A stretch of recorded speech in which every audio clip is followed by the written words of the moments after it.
Un saludo para todos y bienvenidos a un nuevo programa de Vida Coherente por la Caja de Pandora, como todos los martes o miércoles, depende de si las personas trasnochan o no. Muy bien, tenemos otra vez con nosotros a nuestro amigo, el doctor Yogari Pujol, con quien compartimos, él tiene una hipótesis que Vida Coherente comparte 100%, es una hipótesis científica, está a la espera de refutaciones si es que las hay, ¿sí?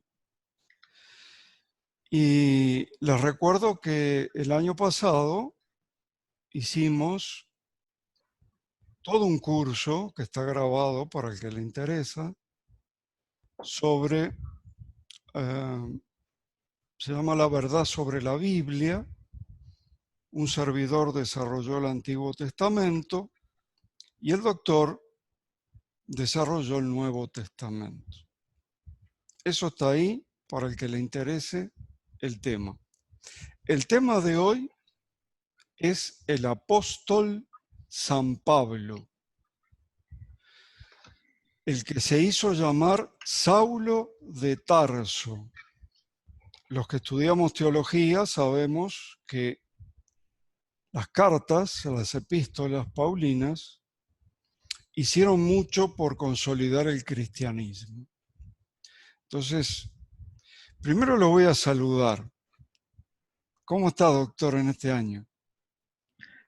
Pues muy bien y muy animado porque, eh, bueno, estoy siempre en la Biblia y en la egiptología y disfruto muchísimo, la verdad. Claro, cuando uno está en lo suyo, disfruta mucho.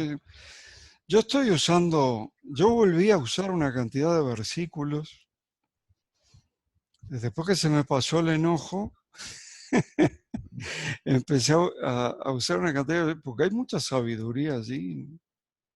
O sea, aparte de lo que se descubrió, hay sabiduría en muchos lugares allí.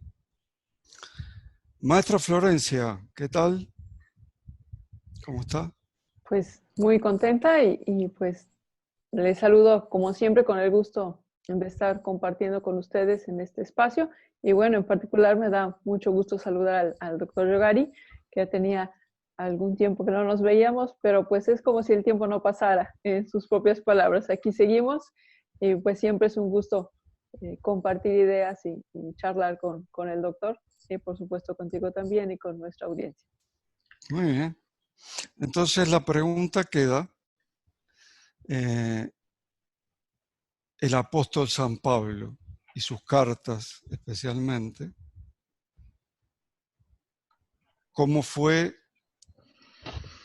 esa historia y esa historicidad? La historia y la historicidad, o si quiere, puede referirse a la historicidad y después la historia del constructo, ¿no? Bueno, pues efectivamente que San Pablo, se ha presentado como una figura, digamos, muy importante en el comienzo del cristianismo. Pero, como se acepta ya, él no inventó el cristianismo, porque precisamente él estaba en contra de ese cristianismo naciente, aunque no se habla del cristianismo, sino se llama de esa vía nueva, ¿no? Pero bueno, entonces vamos a ver si lo situamos. Lo primero que tendríamos que tener en cuenta es lo que los alemanes siempre, cuando uno ha estudiado con la mentalidad alemana, pues uno no puede renunciar a lo que ellos llaman el Sitz im Leben. O sea, vamos a ver, todo ese movimiento nació en unas coordenadas de espacio y tiempo. Esto es muy importante. En ese momento, cuando tenemos los escritos, porque claro, del cristianismo, ¿qué tenemos? Primitivo, tenemos unos escritos.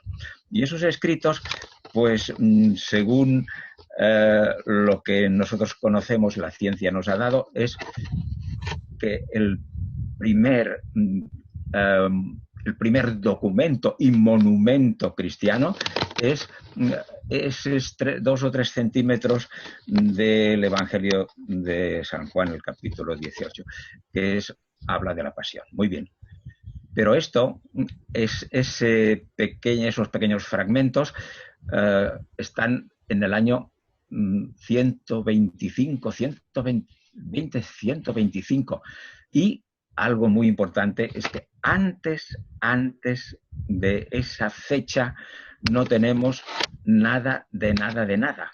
O sea que esto es muy importante. O sea, claro, empecemos diciendo que en el Evangelio de Mateo se empieza diciendo que en los tiempos de Herodes, claro, en los tiempos de Herodes, Herodes murió el año -4, ¿no? Pero claro, se centra la historia de Jesús en ese tiempo, ¿no? De Herodes. O sea, muy bien, que Jesús hubiera nacido en ese tiempo. Muy bien, entonces si estamos en el año ese -4, que corresponde luego, según el calendario, al año 0, aunque luego está esa historia de que Jesús nació antes de Jesús, porque si era, bueno, en fin, eso ya saben, esa pequeña cosa que no tiene importancia. Muy bien, pues entonces nos situamos en ese tiempo del año 0, pero claro, entonces ¿qué pasa en ese momento si Jesús vivió hasta los años 30 o 33? Es igual. Entonces, el movimiento cristiano empieza a moverse en un momento en que Roma y Palestina y los judíos están ya preparando para una guerra. Los movimientos ya del año 60, 65 y luego la destrucción del templo de Jerusalén del año 70. Y algo también muy importante es que los judíos, como eran gente muy luchadora, a pesar de que las tropas romanas pues destruyeron Jerusalén y muchísimos judíos murieron, pero la cosa no acabó aquí, sino que los judíos otra vez, el año 115 volvieron otra vez a tener una gran lucha, y en esa región pues de Cirene. Porque es muy curioso. A ver, si sabemos que los romanos en ese año del 115, 130, pues estaban luchando con gente en Libia y de esa región de Cirene, es muy curioso que Jesús, cuando se narra de que Jesús pues llevó la cruz, ¿quién le ayudó? ¿Quién? Los romanos pusieron a un hombre, ¿verdad?, que se llamaba Simón de Cirene, ¿no era? O sea, Simón de Cirene, sí. Simón de Cirene. Que era el dueño de donde lo sepultaron también. Sí, pero claro, es que los que tratamos en el Nuevo Testamento sabemos que los que hacen el Evangelio no dicen nunca nada por nada. Entonces podría ser muy bien, porque claro, estamos hablando eso de lo que he dicho antes de la situación de espacio y tiempo. Querer demostrar que Pablo, volvamos a él, de que el año 45 ya se escribió la primera epístola a los tesalonicenses, esto no cuadra. Para mí no cuadra en absoluto. ¿Por qué? Porque si admitimos que no hay nada de nada, entonces, claro, hacer forzar la situación cronológica, pues no funciona. No funciona. ¿Por qué?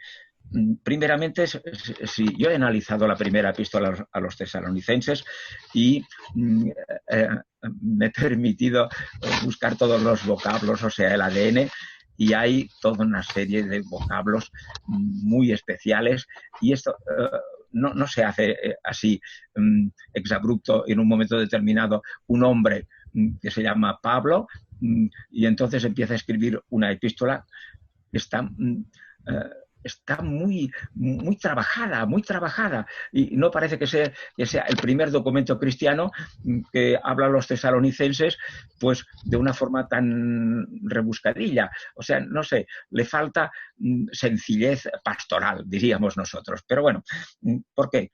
Porque ahora tengamos en cuenta esto de la cronología, que yo creo que hemos de fijarnos en ese año 125 del primer documento que tenemos del cristianismo. Pues vayamos a ver una cosa.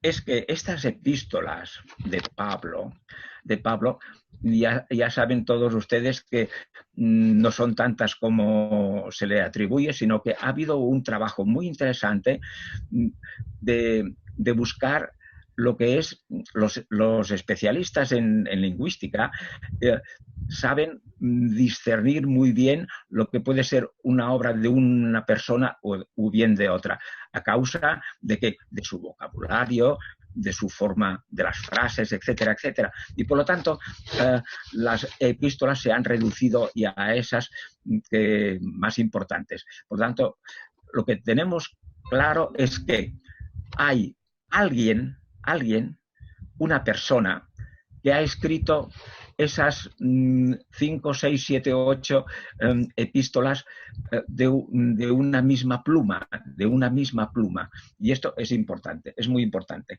¿Por qué? Porque entonces podemos analizar esas cartas y ¿qué encontramos primeramente?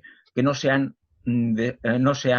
encontrado nunca ni en Galacia, ni en Tesalónica, ni en Roma, ni en ninguna parte. O sea que estas grandes epístolas de ese autor, digamos, Pablo, pues las han encontrado todas juntitas en Egipto y en un sitio en Oxirrencus, seguramente, que es allí donde se hacía una gran publicación de ¿Cómo obras. sería? Pues Perdón. muy bien.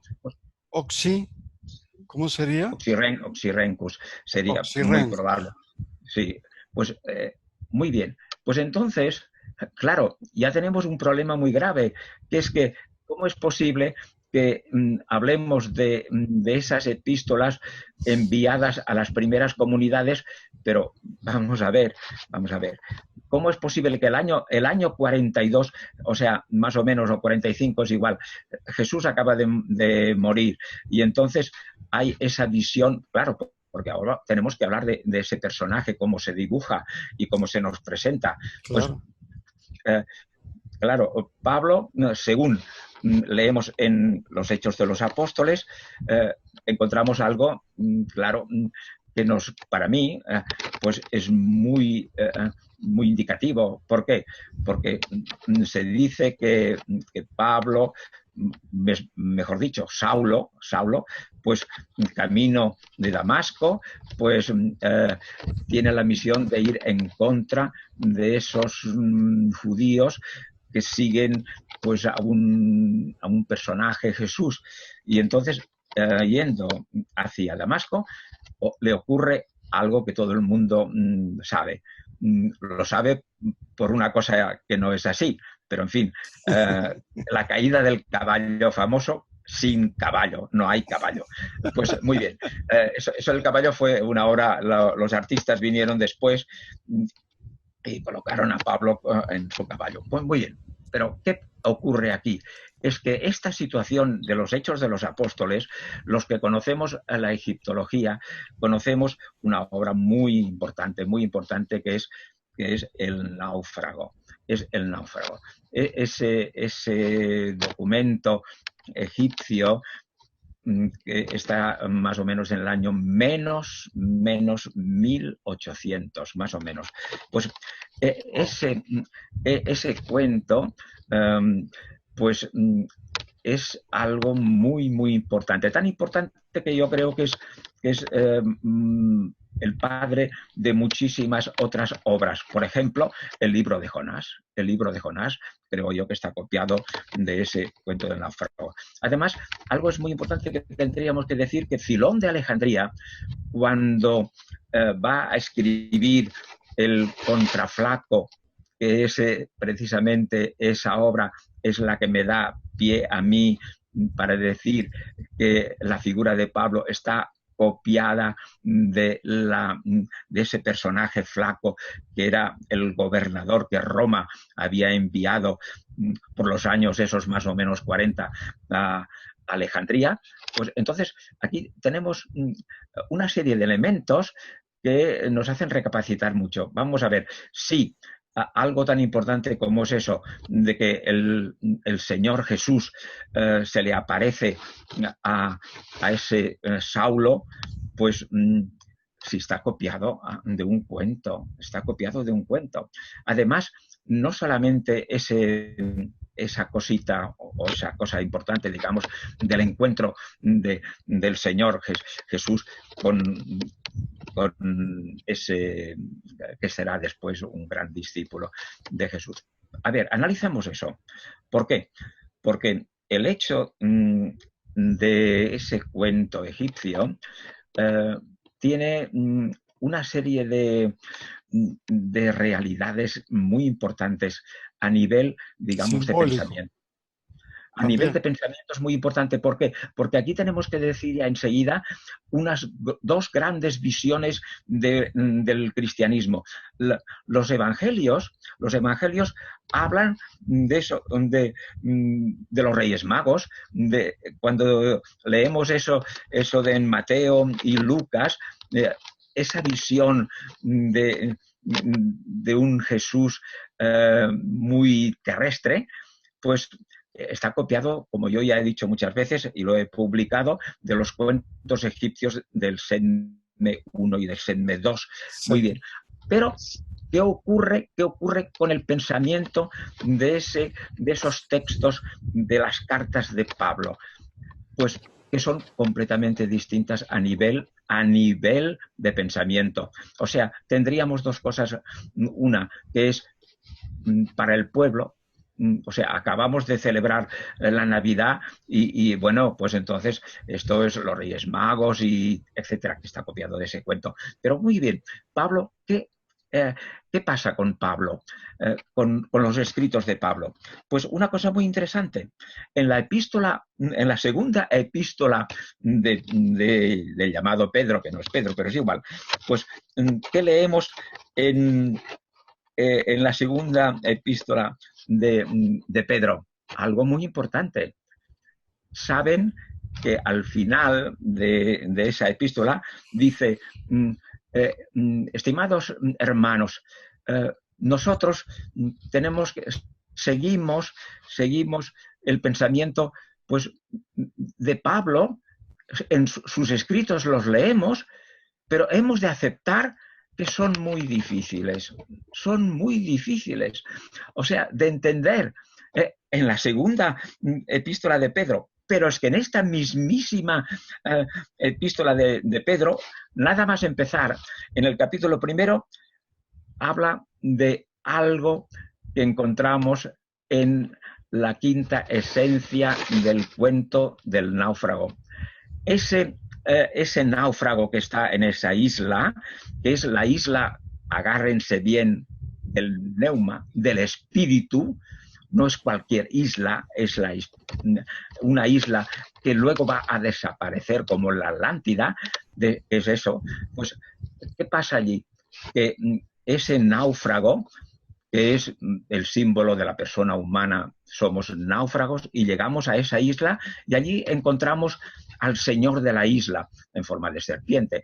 Pero bueno, estamos en una simbología. Y entonces, en ese encontrarse cara a cara, ocurre eso, que el náufrago cae de bruces. Exactamente, luego se repite esa historia. O sea, Jesús y Pablo, pues es el señor de la isla, y entonces el señor de la isla le dice a ese náufrago, ¿cómo es que has llegado aquí? Y entonces el pobre náufrago dice, bueno, perdone, señor, no quiero ofenderle, pero a ver, yo he llegado aquí porque ha habido una tempestad, o sea, me ha traído aquí el viento, etcétera. Y aquí empieza lo que es verdaderamente importante. El señor de la isla le dice, estás completamente equivocado, estás completamente equivocado. Aquí no te ha traído el viento ni ese naufragio de tu... Te ha traído Dios. Te ha traído Dios. ¿Por qué? Para que cambies, para que se pase en ti una transformación total, una metanoia profunda. Y eso es lo que encontramos en todo el Nuevo Testamento. El Nuevo Testamento, en esa palabra en ese, digamos, deber del náufrago. El señor de la isla le dice, estás aquí y estarás tanto tiempo como sea necesario para que tu mentalidad cambie. ¿Y qué tienes que hacer? Pues una cosa muy sencilla y muy difícil, que es el dominio de ti mismo.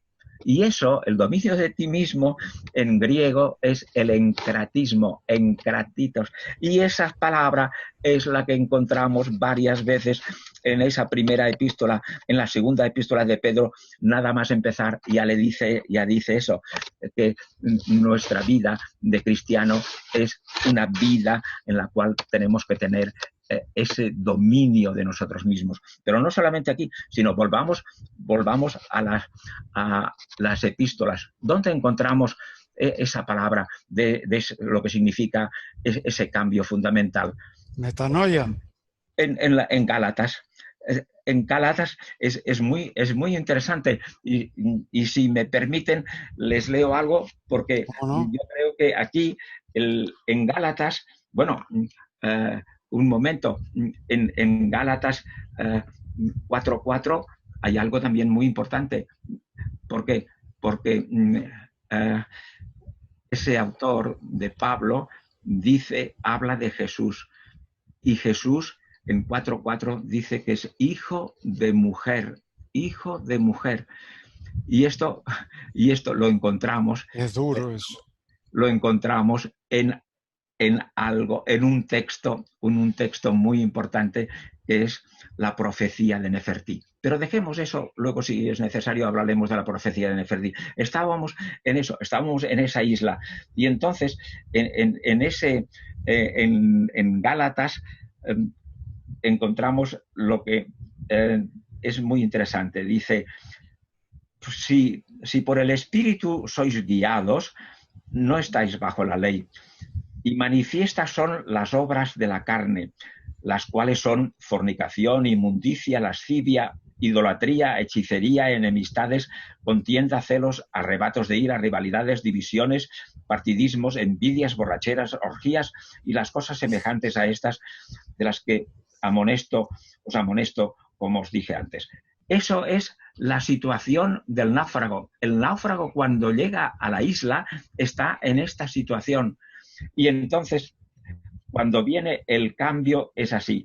Pero el fruto del Espíritu, o sea, el fruto de esa isla del Espíritu es amor, gozo, paz, longanimidad, benignidad, bondad, fe, mansedumbre, dominio propio. Ahí lo tenemos, dominio propio. Contra las tales cosas no hay ley, sino que estamos movidos por el Espíritu del Señor.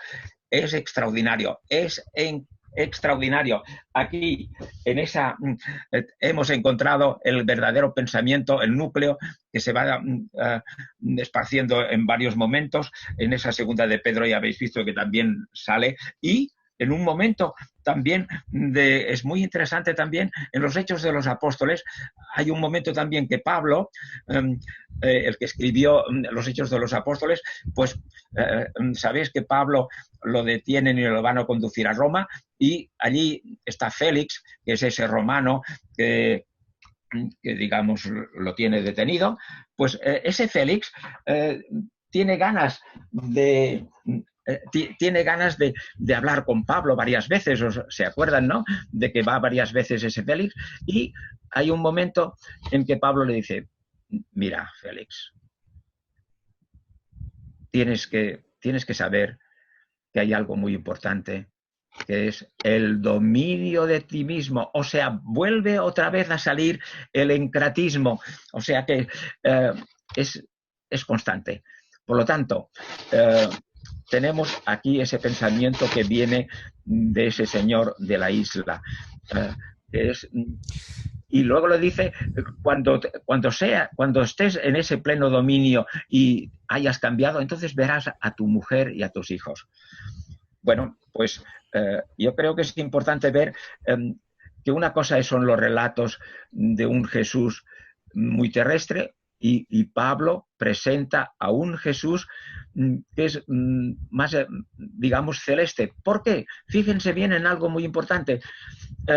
Pablo no conoce a Judas. Es muy curioso. Sí. No hablan nunca de Judas. Jamás. O sea que no, esto es muy importante. O sea, que presenta, claro, cuando leemos los evangelios, pues Judas es importantísimo. En cambio, no. Para Pablo, como el Jesús suyo es un Jesús como es el señor de una isla, es un Jesús, podríamos decir, celeste, pues entonces se queda así, sin eso de la traición. ¿Qué dice Pablo? Dice que Jesús ha sido entregado no por persona humana, sino que ha sido entregado por Dios. Pues entonces estamos en dos mundos distintos. Es un mundo de una persona que ha escrito esas epístolas de un alto, digamos, un alto grado de teología. ¿Qué encontramos dónde? Pues encontramos aquí, en los textos egipcios. Y volvamos ahora al texto que he dicho antes de esa profecía de Nefertí. En egipcio no hay muchas profecías. En cambio, esa de profecía de Nefertí, que está escrito en el año menos 1550 más o menos, es una profecía muy interesante porque es la prefiguración del Mesías. ¿Qué se dice en esa profecía? Bueno, es muy curioso porque el rey se aburría y entonces pues dijo a sus servidores, estoy muy aburrido, ¿no habría alguien aquí que pudiera contarme cosas? Y entonces dijeron, sí, está Nefertí. Y entonces Nefertí, delante del rey, él le dice, ¿qué queréis saber? ¿Cosas del pasado o cosas del futuro? Y dijo, no, yo quiero saber cosas del futuro. Y entonces aquí viene esa profecía. Le dice, habrá un momento en que habrá un caos muy terrible. Unos estarán, las familias divididas, los hijos contra los padres contra los hijos, etc. O sea, un momento. Pero luego, ¿qué ocurrirá? Vendrá un hijo de mujer, que será también hijo de hombre, y ese será el que traerá el nuevo orden. Eso está en la profecía egipcia del 1550. Sí, menos 1550, sí.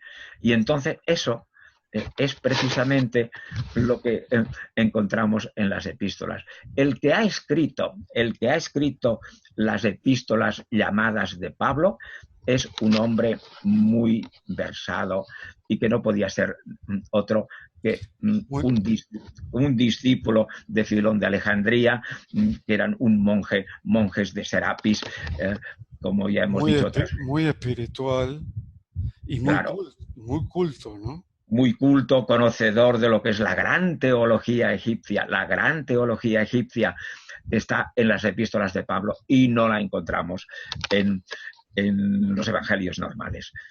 O sea que yo creo que es muy importante si ese Pablo pues hubiera existido, ya ve que la cronología no funciona, y después el pensamiento. Sí, ese Pablo de Tarso, pues bueno, ahora otra parte de su vida, ya he dicho que es en ese libro que he publicado sobre Flaco, ¿no? Contra Flaco, de Filón de Alejandría. Allí yo ya he expresado, pues, bueno, pues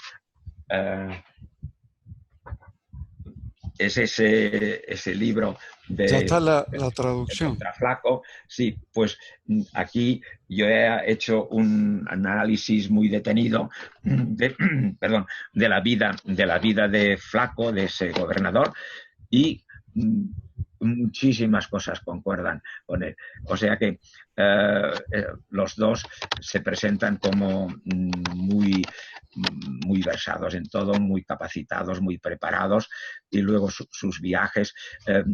Uno que es muy interesante, que es el Cencrea, pues allí se encuentran, bueno, los dos viajan a Cencrea, que es muy rarísimo eso de ir a Cencrea, pero bueno, hay una serie de semejanzas que ahora aquí no puedo explicar todo, pero yo lo he explicado. Yo quiero anunciar que a aquellos que les interese Sí. los libros del doctor Yogari Pujol, directamente nos pueden pedir a nosotros que les hacemos el trámite con la editorial directo y lo hacemos llegar. Recuerden que el doctor tiene un libro llamado Érase una vez Jesús el Egipcio. Ahora tiene Contra Flaco, que estaba en catalán y se tradujo. Y después está Jesús en el 3000 antes de Cristo, ¿no? Ese es el otro. Sí, este fue el primero. Bueno, pues yo creo que es, en fin, es muy importante comprender eso. El cristianismo, bueno, entonces ya pasaríamos a la segunda cosa, que si quieren un día les puedo ofrecer lo que yo he llegado al final, que es, yo estuve estudiando. Es muy divertido a veces cuando en el Facebook, que hay muchísima gente que me está siguiendo, hay algunas personas que yo ya no sé si reír o llorar, porque dicen Yogari Pujol es un ignorante, no ha estudiado nada, ni egiptología, ni nada. Por favor. No, es que... Usted tiene que reírse, es que esto es increíble. Yo he estudiado egiptología en la Universidad de Estrasburgo y... No solo eso, se aprendió un idioma entero. Claro, el demótico. Yo he estado estudiando en la Sorbona, en París, digamos, ese lenguaje demótico, y entonces pues yo he asistido a esos congresos internacionales de lengua demótica en París, que es cada 3 años. Empecé en París, en Oxford, en Würzburg y en Leipzig. Bueno, y ahora seguramente dentro de ese año, seguramente pues en Heidelberg. Bueno, pues entonces... Usted tiene que reírse. Yo he visto, yo he leído... Sí.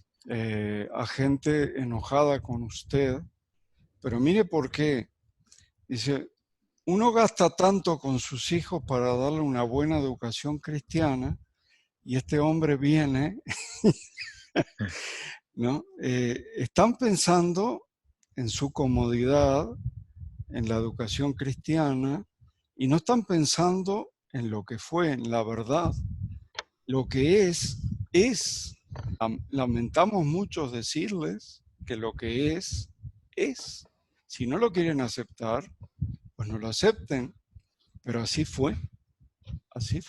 Sí.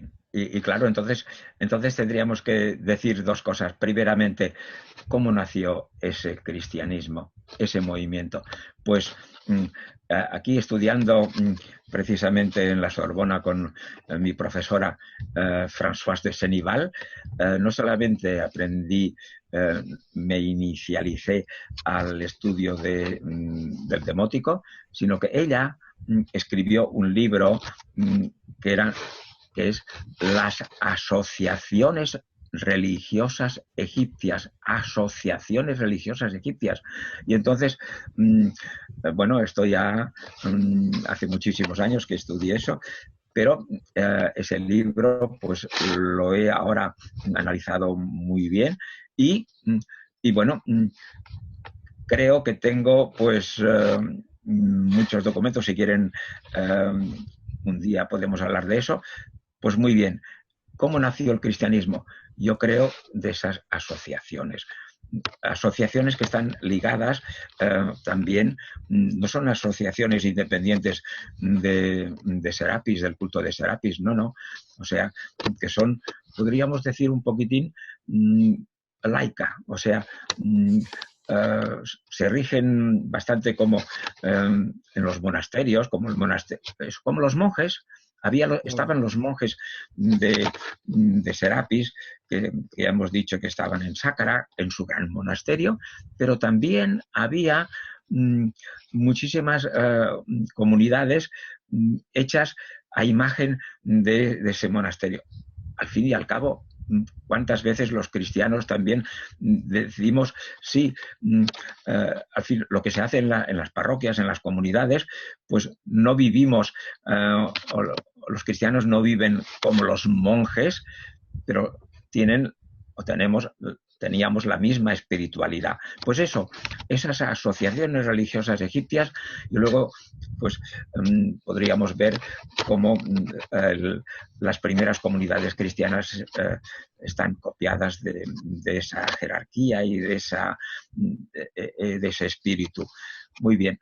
Eso yo creo que es muy importante. Bueno, pues no sé, tanto hablar a veces no digo, sí. No, es que yo estaría horas escuchándolo porque es una enciclopedia completa sobre... Bueno, bueno, sí, lo que quería decir es eso, que el cristianismo no nació por nacer, sino que yo creo que es un revulsivo muy importante para cambiar también la situación de los judíos. Claro. Los judíos de Palestina, eso hay que repetirlo varias veces porque mezclamos siempre los judíos. No. En esa situación del siglo I y hasta el 130 y 140 hemos dicho que los palestinos están en guerra. Los judíos de Palestina están en guerra con Roma y no hay forma, o sea, el año 70, el año 125 y el año 150, o sea, están en guerra. Para calmar las cosas. Sí, pero hemos dicho que Filón de Alejandría y una élite de personajes de Alejandría son prorromanos. Claro. Y entonces ese movimiento que viene de aquí,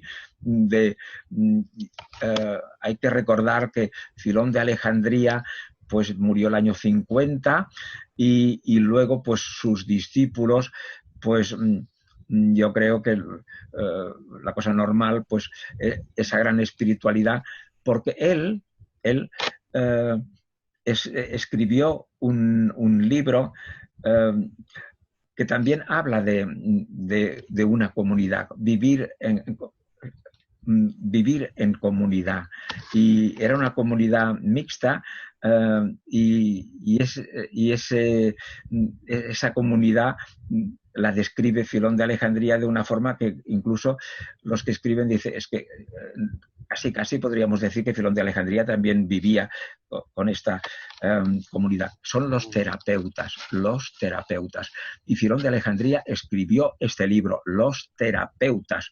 Pues los terapeutas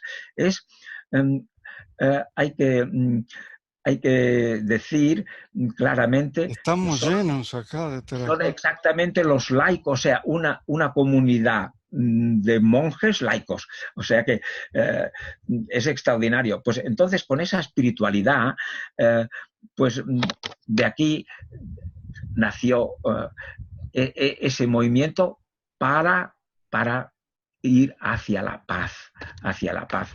O sea, dejar, y además en las epístolas muchas veces se habla de eso, de que hay que obedecer, es muy curioso, pero el cristianismo no se presenta en contra de los poderes. No sé dónde lo han sacado eso, porque en todos los textos se dice que hemos de obedecer a las autoridades, a los gobernantes actuales, porque están puestos por Dios. O sea que el movimiento, y además eso de querer mostrar a Jesús que lo mataron por rebelarse en contra de los romanos, esto no fue eso no Nunca funciona. nunca fue así, al contrario, ¿no? No, Y y después... la maestra Sí. Florencia quería hacerle una pregunta. Sí, bueno, pues son dos preguntas, pero vienen a converger en un solo tema. Que bueno, usted sabe que en los Hechos, pues hay una parte en la cual están dos personajes más que pueden tomar el lugar del 12º apóstol, ¿no? Que José y Matías, y que incluso se echan suertes y bueno, pues es Matías. Sin embargo, al cabo del tiempo, pues todo el mundo toma como a Pablo, al apóstol que vendría a cumplir la docena, ¿no? Entonces, ese es por un lado. Y por otro, pues los viajes de Pablo, que va a ciertos... bueno, primero, si alguien más hizo eso, vamos, es tomado de algún otro texto, de alguna otra cuento que ya exista esos viajes, o si las ciudades a las cuales Pablo visitaba tienen que ver con algún mensaje pues que nos quiera dar. Primero, el hecho de que no se toman a estos dos personajes, sino que surge Pablo como un apóstol verdadero y elegido por Dios, no por suertes, sino elegido por Dios, que se le presenta y le dice, no, pues en lo del caballo y todo esto. Y lo otro, si las ciudades a las cuales supuestamente Pablo visitó y hizo todo el recorrido y que lo esperaban con mucho entusiasmo para que fuera a esas ciudades, si ahí hay algún mensaje que nos quisieran dar, ¿no? Como esto es importante, como estas ciudades deberían en cuestión política, ¿no? En cuestión política y de religión de aquellos tiempos, ¿no? Entonces, en sí, ¿qué podemos hablar de este significado? O tanto de los viajes fueron y elegidas de al Pablo, azar. ¿no? Ajá, ¿No? exacto. Podrían ser. Bueno, pues esa pregunta es muy interesante porque, claro, vamos a ver, esos viajes, los especialistas dicen que las navegaciones y los viajes esos, pues solamente creo por mar, el Mediterráneo, había muchos meses en los que no había movimiento a causa de las tempestades y o sea que se paraba la circulación marítima. Bueno, y algunos dicen, si esto no lo hacía en helicóptero, pues es muy difícil, porque fíjense bien la cantidad de kilómetros y kilómetros que iba haciendo. Pero creo que la solución está aquí. Vamos a ver, hay una obra muy importante que es la historia de ese personaje de Ulises, ¿no? y de Eneas. Grandes personajes que esa literatura evidentemente que estaba en Egipto. Más aún, los últimos descubrimientos sobre la Odisea son de que digamos, el final de lo que nosotros leemos ahora está hecha por manos egipcias. ¿Por qué? Porque además hay muchísimos pasajes de la Odisea que están calcados de otra vez esa gran obra, no El me náufrago. no me El sorprende, náufrago. no me Es, sorprende y por para lo- nada. Claro, es que si Filón de Alejandría también conoce El náufrago, si esa obra la encontramos en muchísimos sitios, pues entonces esos viajes de ese Ulises que está yendo siempre de un sitio a otro y no acaba de llegar. En el Evangelio ya ven que Jesús va él mismo a muchos sitios, pero esto está copiado de Sino el egipcio, o sea que es otra cosa. Pero aquí Pablo Otro cuento.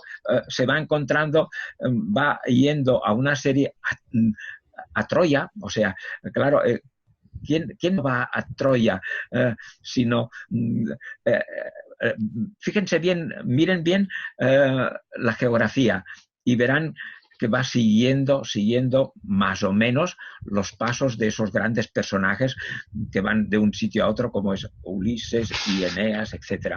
O sea que yo creo que está de aquí. Y ahora, ¿por qué los que han hecho la Biblia pues hablan de, bueno, evidentemente que luego hablan pues de Corinto, de Tesalónica, etcétera, porque luego son sitios importantes y bueno, es normal que pongan pues... Pero nunca apareció nada allí, ¿no? O sea, nunca se encontró algo. No, sino evidentemente que no hay nada en absoluto, en absoluto. No se encuentra absolutamente. Yo le quiero decir a la audiencia que las cosas han cambiado mucho en arqueología. El doctor se basa en una metodología muy buena, muy profunda, pero es comparación de literatura, ¿no? Pero hoy podemos hablar del nuevo paradigma arqueológico, que es muy diferente a la antigua arqueología bíblica. La antigua arqueología bíblica se dice un poco en broma, un poco en serio, que los arqueólogos iban con la piqueta en una mano y con la Biblia en la otra, porque se trataba de encontrar vestigios de lo que allí decía y nada más. El nuevo paradigma arqueológico es capaz de encontrar lo que sea, porque utiliza hasta satélites para ver bajo tierra, una tecnología impresionante, una datación perfecta, ya no es más solo el carbono 14, hay una cantidad. Entonces, cuidado con lo que algunas personas quieren afirmar. Ya no estamos en la época de la arqueología bíblica antigua, estamos en el nuevo paradigma y el nuevo paradigma sabe lo que dice en arqueología. Yo me estoy interiorizando de eso porque es muy importante. Es otra metodología la que usa el doctor, también es muy exacta, pero no se olviden de eso. Si el doctor dice nunca se encontró algo de San Pablo en esos lugares, así es. Así es. Sí, efectivamente, ya Israel Finkelstein, pues ya Sí, con esa metodología, pues ya nos ha dicho que el Antiguo Testamento, pues nada. O sea que no es histórico porque no concuerda para nada en todo lo que se escribe en el Antiguo Testamento y luego esa arqueología científica. Bueno, y pues la cosa va por aquí, ¿no? Evidentemente, y en cambio sí que se han encontrado cosas sobre Serapis. Algunos sitios que va Pablo, pues allí es muy interesante, por ejemplo, en Italia ¿Dónde es ahora? Cuando dice en los Hechos de los Apóstoles que llegó a Italia, a Puteoli, exacto, en Puteoli, cuando llega que se va hacia Roma, el primer sitio donde llega, dice, y allí, en Puteoli, pues nos recibieron los hermanos. Yo he estado en Puteoli, y allí ¿qué hay? Hay precisamente los vestigios de un templo, o sea, de una comunidad de Serapis. Y, o sea que es muy, muy curioso eso. O sea, de que, en fin, yo creo que la cosa para mí está clarísima, de que hay una invención de esa historia del cristianismo, pero en cambio sí que no hay que olvidar que hay unos grandes valores que yo creo que tenemos que preservar. O sea, ese movimiento cristiano está hecho con grandes valores espirituales. Y hoy he leído eso en Gálatas y en la segunda de Pedro, que allí está resumido el hombre. O sea, queremos hacer las obras, digamos, del mal, o bien nos dejamos transformar por ese espíritu. Y eso es el movimiento cristiano. Ese dominio de uno mismo vendría a ser lo que nosotros aconsejamos de salir del ego, del yo. Sí, exacto, ¿no? Sí. Y entrar en el alma, en la parte espiritual que tenemos. Sí, el neuma. Sí. Neuma. Sí. Y entonces son dos cosas muy diferentes. Desde el ego, que es prácticamente todo inconsciente, vamos a sacar, bueno, todas esas cosas que mencionó, pero también miedos y culpas y una cantidad de cosas. En cambio, desde el alma, que no es que nosotros creemos en el alma, sino que tenemos pruebas científicas, le llamamos conciencia a nosotros, pero tenemos pruebas científicas de la existencia de eso espiritual. Por ejemplo, se comprobó experimentalmente que éramos telepáticos, o sea que no necesitamos palabras ni sonidos, éramos telepáticos. Se comprobó experimentalmente la curación, la autocuración, la autosanación. Bueno, hay una cantidad de cosas que no se pueden explicar cerebralmente con el famoso ego.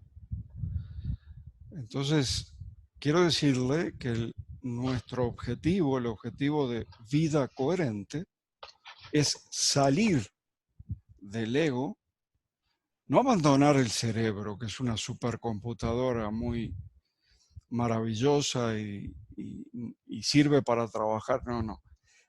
Pero que salgamos de allí y vayamos al corazón y al alma, que allí es donde están los verdaderos valores. Eso es toda nuestra propuesta.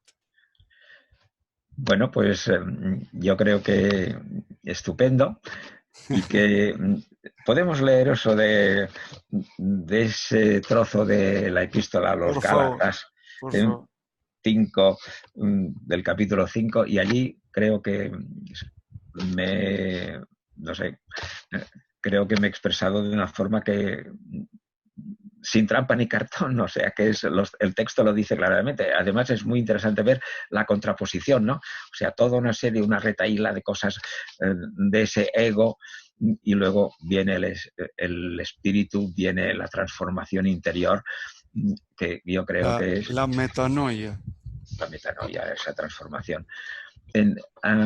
Ese señor de la isla, el que... me parece que un día tendría que publicar. Bueno, en el Contraflaco ya hay el cuento del náufrago, ya está expuesto, pero hay muchísimas cosas más. Un día tendría que coger el cuento del náufrago y y hacer ver, digamos, toda su fuerza y cómo grandes autores lo han copiado. Yo incluso estoy trabajando y creo que hay muchísimas cosas, aquí ya me aventuro un poquitín, pero me parece que no me equivoco. El Principito, el pequeño príncipe, Le Petit Prince de Antoine de Saint-Exupéry, yo lo he estado estudiando y creo que incluso él ha conocido el náufrago, porque ya he estudiado que Antoine de Saint-Exupéry podía haber leído el náufrago, porque Golenishev, que es el que lo encontró, pues mirando los días en que se publicó en francés, etcétera, yo creo que fue una obra que en aquel momento, pues como Antoine de Saint-Exupéry había estudiado muy bien en escuelas importantes, pues yo creo que allí pudo conoció esa obra. Pero en fin, dejémoslo. Cayó el Principito y cayó la Odisea, ni más ni menos. Yo la estudié en italiano, la Odisea. y sale todo de allí, ¿no? Qué increíble. O sea, la influencia egipcia en esas épocas, en el mundo, es indiscutible. Es indiscutible. Todo el mundo aceptaba que los egipcios eran los sabios. Iban a hacer allí los estudios de posgrado, los iban a hacer. Platón precisamente habla de esa isla, ¿verdad? Platón. Y además he mirado el texto griego de la obra de Platón y efectivamente traduce aquí la isla esta es la isla del Ka, pero él, como estuvo estudiando en Heliópolis, él en su obra lo dice muy bien, es la isla del espíritu, Platón. O sea increíble. Que, en fin, bueno, pues yo creo que me parece a mí que sería muy importante pues ese cambio de pasar de unos rudimentos, o sea, coger la cosa en el sentido positivo, porque creo que no tenemos que avergonzarnos de una situación que uno puede comprender que habíamos seguido quizá algo, pero no teníamos visibilidad. Y ahora sí, tenemos toda una serie de elementos. Yo mismo, por ejemplo, si hubiera tenido los medios que tengo yo ahora cuando estuve estudiando, ahora, por ejemplo, tengo, gracias a Internet, pues yo puedo consultar la Biblia y me ofrece una serie de datos. Por ejemplo, yo puedo consultar inmediatamente y saber las palabras, los hapaks que yo digo, o sea, que decimos siempre, las palabras muy especiales que se encuentran en tal sitio, etcétera, etcétera. O sea, sin ordenador, pues yo estudié sin ordenador. Usted pone allí los textos de las pirámides, de las pirámides, exacto. Y aparece todo allí. Y aparece inmediatamente. ¿Y usted qué tuvo que hacer para ver algún texto de esos? Uy, las 1001, o sea que fue un trabajo muy arduo. Pero y en fin, rogarle, por favor, déjeme ver. Sí, además se iba a la biblioteca y se pedía el libro, entonces tenías que esperar y perdías una mañana pues intentando buscar un libro que luego decían que no lo tenían, que lo habían prestado a otra persona. Bueno, total, que ahora es un disfrute muy grande, pero también yo disfruto doblemente porque me acuerdo de aquellos años de estudio que es, digamos, a base de un gran esfuerzo. Y ahora pues el esfuerzo pues también lo continuamos y no sé, disfrutamos de los textos y los leemos otra vez. El Señor de la Isla, hay algo que es muy importante, que Pablo dirá que el Jesús pues murió y resucitó. Pues es que en el náufrago, ese señor de la isla, se dice allí algo muy, muy especial, porque yo diría que es la prefiguración de ese Jesús. Porque, ¿qué pasa en esta isla? Allí hay un cuento dentro de otro cuento. O sea que está la historia del náufrago, pero ese señor de la isla ha vivido su propia vida, su propia historia, y allí ha vivido un drama muy importante. Fíjense bien, él dice, yo no estaba aquí en esta isla. Ah, ¿no estabas? O sea, existías. Yo no estaba. Pero aquí hubo una gran catástrofe. Mi familia murió porque vino, bueno, digamos, un asteroide, o digamos, ocurrió algo muy grave y mataron a mis hermanos, mataron. Y yo, fíjense bien lo que dice, he leído algunas traducciones, pero no, lo importante es eso, de conocer el texto exacto. Y que dice, yo morí por ellos. Yo morí. O sea que el texto egipcio dice el señor que de la isla dijo, sí, yo morí. sí, yo morí por ellos.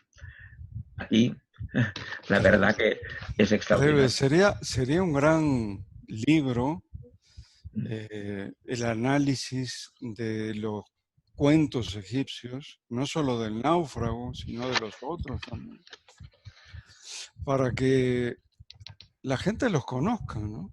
Y saque sus conclusiones. Cada uno que saque sus conclusiones. Con el doctor, con la maestra, nosotros respetamos mucho las creencias. Sigan con sus creencias porque tienen muchos valores buenísimos, excelentes. Simplemente les estamos diciendo que se encontraron cosas que cambian un poco los orígenes que nosotros creíamos, que de dónde venía todo eso. Pero los valores están ahí, intactos. Nadie está en contra de esos valores, incluso aconsejamos, ¿no?, esos valores.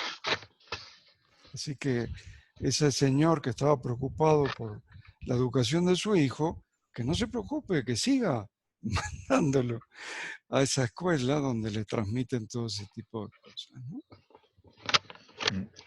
Evidentemente, porque claro, la gente que no conoce los textos egipcios, pues se piensa que cuando hablo de eso es destruir, y no, porque, porque la gran espiritualidad la encontramos en Egipto. Exacto. Es que está en Egipto. Si no conoces los textos egipcios, pues puedes... Jesús ha dicho, yo soy el camino, la verdad y la vida. Bueno, pues muy bien, es la diosa Maat.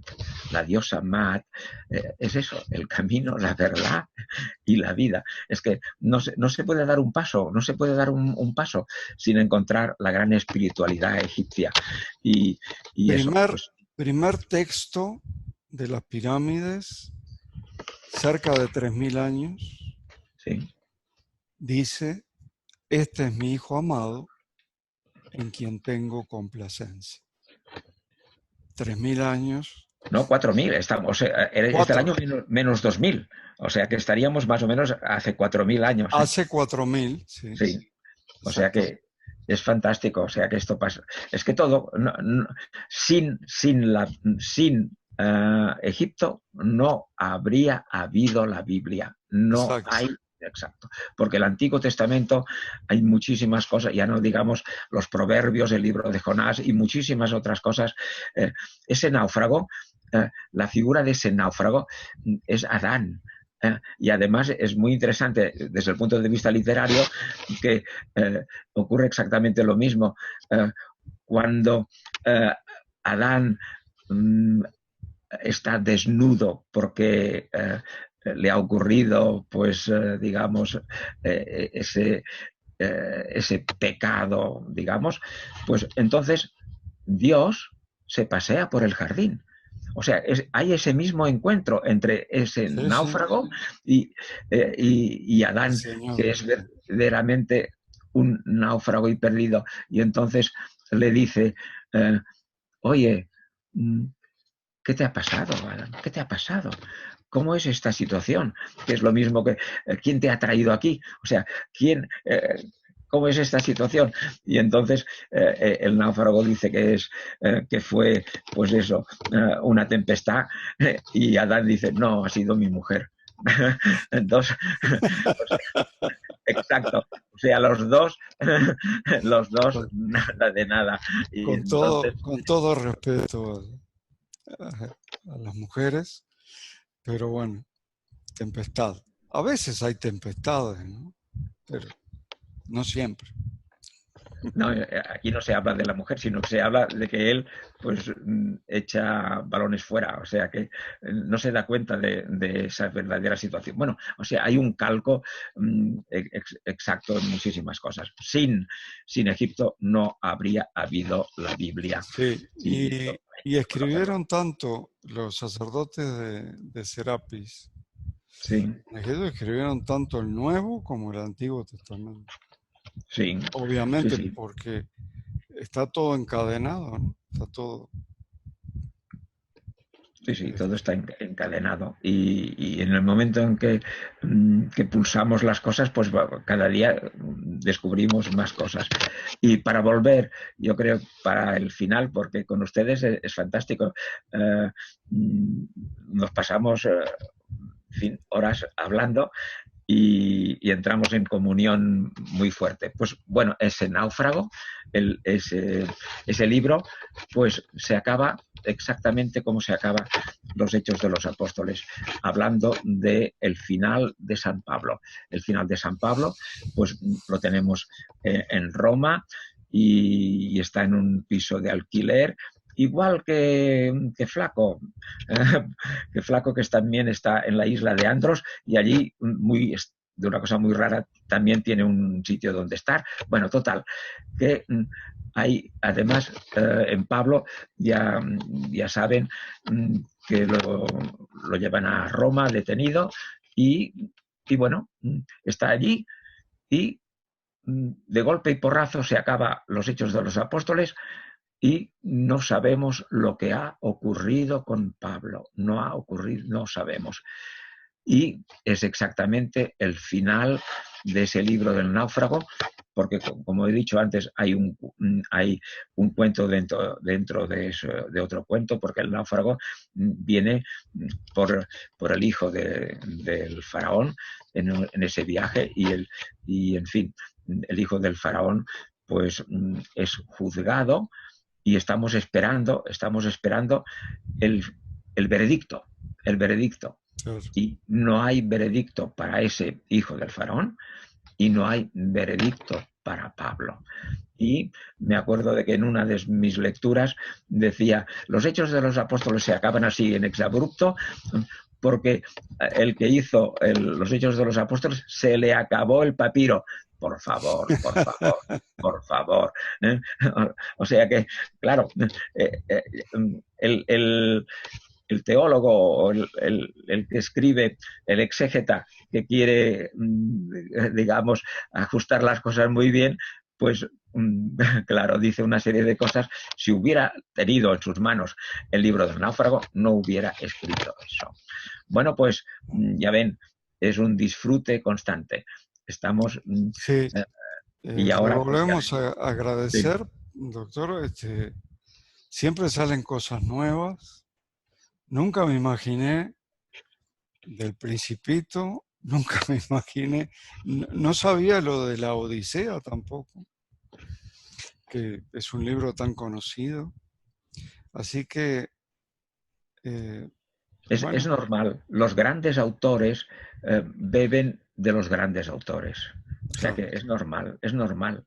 O sea, eh, ¿qué puede un hombre que tiene un gran espíritu, pues, de qué se alimenta? ¿De qué se alimenta? pues de grandes obras, de grandes obras. Que tienen espíritu. Claro. Es Y como, en aquella, como un ambiente, ¿no? claro, un ambiente. Y bueno, y además tengamos en cuenta de que en aquellas épocas no era como ahora, que se publican miles de libros, por no decir millones.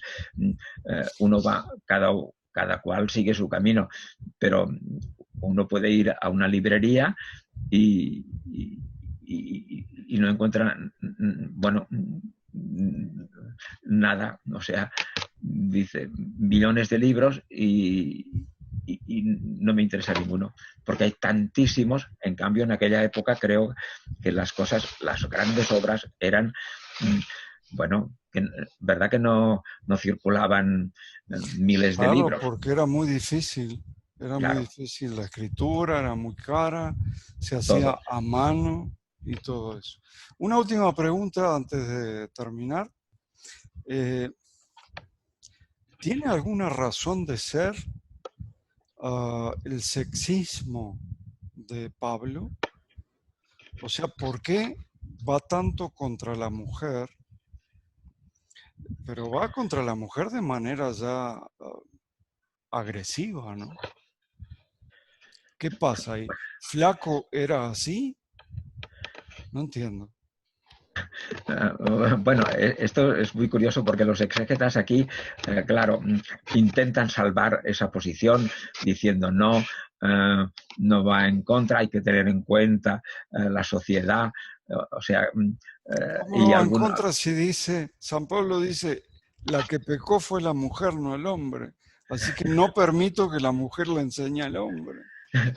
sí, en ese aspecto, pero claro, también hay otros escritos y se ve, bueno, que la mujer, bueno, intentan llegar a un equilibrio y aquí sí que yo no soy especial. Ya ven que eso es muy importante en el pensamiento y en eso que hemos dicho antes de que Tal, lo que tal dice vez Pablo tiene, sí, es tal, muy complicado, pues aquí sí que yo he leído cosas sobre eso de Pablo en ese aspecto, pero veo que los exégetas no se aclaran mucho, ¿verdad? Intentan encontrar un equilibrio. puede tener que ver con eso de los deseos de la carne y el espíritu podría tener que ver con eso, pero para alguien que leyó muchas veces las cartas de Pablo, y yo recuerdo que eh, tenía que irme, porque me quedaba hasta las 3 4 de la mañana leyendo a San Pablo y había mucha sabiduría allí. Pero ese tema de la mujer hay que estudiarlo porque es chocante, realmente es chocante. O sea, hay un Sí, machismo ahí. porque aquí hay un problema que es de algo muy curioso, que es la profecía de Abraham. Dice que los que se van a salvar son unos pocos, son judíos, pero además es padre de multitudes, ¿no? Sí, Y padre de entonces, y entonces aquí es algo muy rebuscado diciendo que efectivamente pues el cristianismo sería el movimiento judío para que la profecía de Abraham de que se salvarían muchos pueblos aparte del judío, pues entonces sería necesario pues que paganos se convirtieran precisamente para que Abraham pues no fallara en su profecía. Y entonces, claro, están en Pablo, por ejemplo, yo acuerdo que ya cuando estaba estudiando en una de las clases el profesor hablaba de, de que en Pablo, o sea, en esos escritos, se habla de la ley, sí. pero esa ley, esa palabra, la ley, tiene significados distintos, porque por una parte parece que la ley es la ley de Moisés, pero por otra parte es una ley que la deja así en alto, pero que efectivamente si sabemos que o aceptamos que los que escribieron el Evangelio eran de mentalidad egipcia, pues sabemos que la ley es la ley de esa que acabamos de decir, de la diosa Mat. Por lo tanto, por un lado, los que son judíos tienen que seguir con la ley de Moisés, pero en cambio los cristianos, los que se conviertan al cristianismo, tienen que ser fieles a la ley.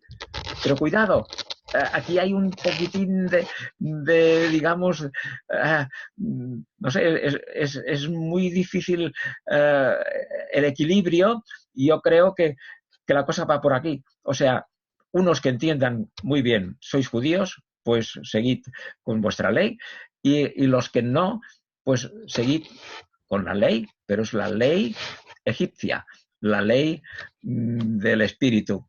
En fin, ya veis que esto es un poco, bueno, rebuscadillo, pero la cosa puede ir por aquí. Sí, en fin. Sí, puede ir por allí. Bueno, Doctor, pues muchísimas gracias como siempre por regalarnos su tiempo, que es muy valioso. Yo disfruto mucho cada vez que usted viene a contarnos cosas. Siempre aparecen cosas nuevas, aunque hablemos de los mismos temas. Así que muchísimas gracias. No sé si la maestra quiere decir algo más. No, solamente reiterar el agradecimiento, doctor. Un placer siempre escucharlo y conversar con usted. Y pues nada, nos encontramos por aquí en otro espacio. Le deseamos un muy buen año. Y bueno, a ver si hacemos, tal vez, si usted quiere, podríamos hacer una segunda versión del curso, si usted lo desea. Bueno, yo estoy siempre encantadísimo, y ya ven que ahora estoy trabajando con el cuento de Senme 1, que es el cuento en el cual pues se ve clarísimamente. Otro libro, de ahí va a salir otro. Sí, es otro, ahí está el cuento de Senme 2, que es, lo pusimos érase una vez, Jesús el egipcio, el Senme 2, y ahora ya tengo completo la traducción en español y también en catalán, pero en español, y entonces pues ese documento pues que está la cena, la cena de Jesús, y tu babú, bueno, en fin, que es algo estupendo. Estupendo, digamos, para mí, porque disfruto muchísimo. Y luego, pues la otra cosa de las asociaciones. O sea, el título podría ser este: el cristianismo, asociación religiosa egipcia. Wow. Bueno, pues estoy a su disposición. Un abrazo fuerte desde aquí. Y muy bien. Nos mantenemos comunicados, ¿sí? Muy bien, muchísimas gracias. Adiós. Hasta luego, doctor. Hasta la próxima. Adiós.